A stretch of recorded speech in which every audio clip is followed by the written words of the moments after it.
జిల్లా కోర్టులో process server job role ఏంటి? ప్రాసెస్ సర్వర్ ఏం చేస్తాడు? ప్రాసెస్ సర్వర్ అనే జాబ్‌ని మీరు పదాన్ని విడదీసి చూస్తే ప్రాసెస్ సర్వర్. ప్రాసెస్‌ని ఎవరైతే సర్వ్ చేస్తాడో వాడే ప్రాసెస్ సర్వర్. ప్రాసెస్ అంటే కోర్టు పరిభాషలో నోటీసులు, సమన్లు.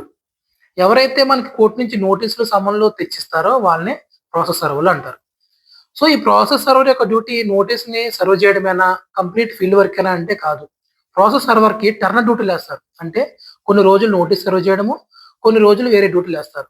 ఆ వేరే ఇతర డ్యూటీలు ఏంటనేది చూద్దాం. ఒక నెలలో 10 రోజులు ఔట్‌డోర్ డ్యూటీ అంటే ప్రాసెస్‌లు అంటే నోటీసులు సర్వ్ చేశారనుకోండి. అదే వ్యక్తి తర్వాత 10 రోజులు కోర్టులోని దఫేదార్‌గా లేదా దఫేదార్ డ్యూటీ చేస్తాడు. దఫేదార్ అంటే జడ్జి గారి పక్కన ఉంటూ ఎవరైతే బంట్రోత్ అని మనం అంటామో దానిని కోర్టు భాషలో దఫేదార్ అంటారు. ఈ దఫేదార్ డ్యూటీ ఎవరైతే చేస్తారో వాళ్ళు కూడా ప్రాసెస్ సర్వర్‌లే.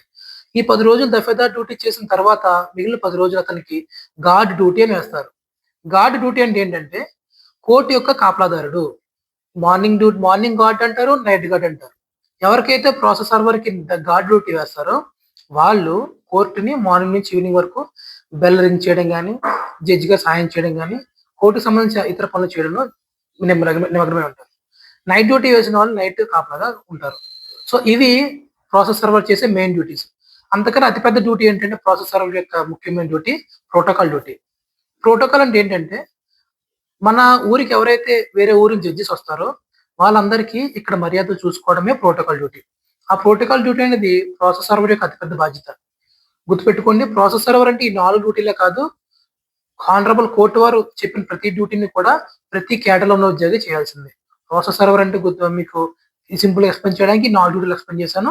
కానీ వాస్తవానికి కోర్ట్ వారు జడ్జి గారు ఏ పని చెప్తే ఆ పని చేయాల్సిన బాధ్యత ప్రాసెస్ సర్వర్ మీద ఉంటుంది. సో, నెక్స్ట్ వీడియోలో మీకు ఆఫీస్ సబార్డినేట్ డ్యూటీని ఎక్స్‌ప్లెయిన్ చేస్తాను. Thank you.